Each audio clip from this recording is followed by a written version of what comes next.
سلام علیکم قدرمنو لیدونکو ستړي مه شئ د ریحان نیوز میډیا ته بخیر راغلی درنو او قدرمنو لیدونکو په دغه ویډیو کې راسره لیدلی شئ چې طالبان د وسلو او پیسو په بدل کې ایران ته اوبه ورکوي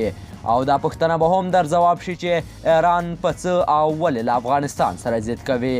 ویډیو تر پایه وګورئ طالبان د وسلو او پیسو په بدل کې ایران ته اوبه ورکوي د بادغیس د ولایتي شورا رئیس عبدالعزیز بیګ وایي داسې معلومات یې ترلاسه کړي چې طالبانو ایران ته د خپل وروستي سفر په ترڅ کې د یاد هیواد له چارواکو په ځانګړي ډول د بهرنیو چارو وزیر جواد ظریف سره پر یو شمېر مسایلو هوکړې کړي دي نوموړی زیاتوي په دې هوکړو کې بېلابېل مسایل شامل دي خو عمده هغه یې د افغانستان اوبو ته د ایران وړیا لاسرسی شامل دی چې په بدل کې به یې ایران د طالبانو ملاتړ کوي وسلې او پیسې به ورکوي چې په خبره یې په یو شمېر پیښو کې افغان ځواکونو د طالبانو ایرانۍ وسلې هم نیولې دي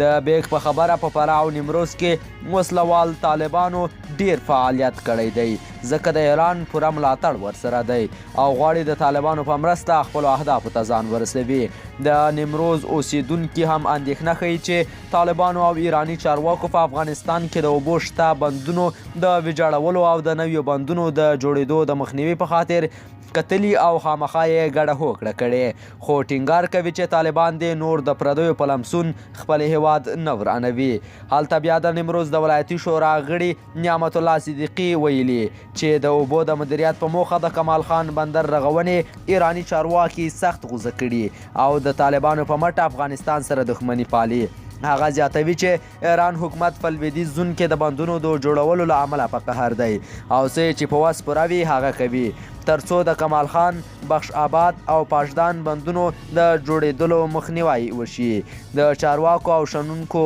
په باور ایران له ډیره وخته د افغانستان اوبو ته د وړیا لاسرسي او په افغانستان کې د امریکایي ځواکونو د ځپلو په موخه د طالبانو ملاتړ کوي په وروستیو کالونو کې طالبانو د افغانستان په لویدیځ زون کې په بندونو باندې مکرر بریدونه ترسره کړي او هڅه یې کړې چې د رغونې مخه یې ونیسي خو بریالي شوي نه دي د فیروزکو اوسیدونکي امیر محمد واثق وویل د بندونو د ویجاړولو یا د طالبانو له لارې د هغو د رغونې د مخنیوي په برخه کې د ایران لاسوهنه د افغانستان د خلکو لپاره د منلو وړ نه ده او افغانان به د طالبانو پر وړاندې ودرېږي افغان چارواکو بیا پر ایران تور لګولی چې د افغانستان اوبو د نه مدیریت په خاطر له افغانستان سره د ګاونډیو ولایتونو امنیت خراب کړی او د طالبانو ملاتړ ته یې دوام ورکړی دی او طالبانو بیا د بندونو د جوړولو پروژو مخنیوی کړی په دې لړ کې طالبانو د روان کال د سلواغې د میاشتې په 26مه په هرات کې د پاشدان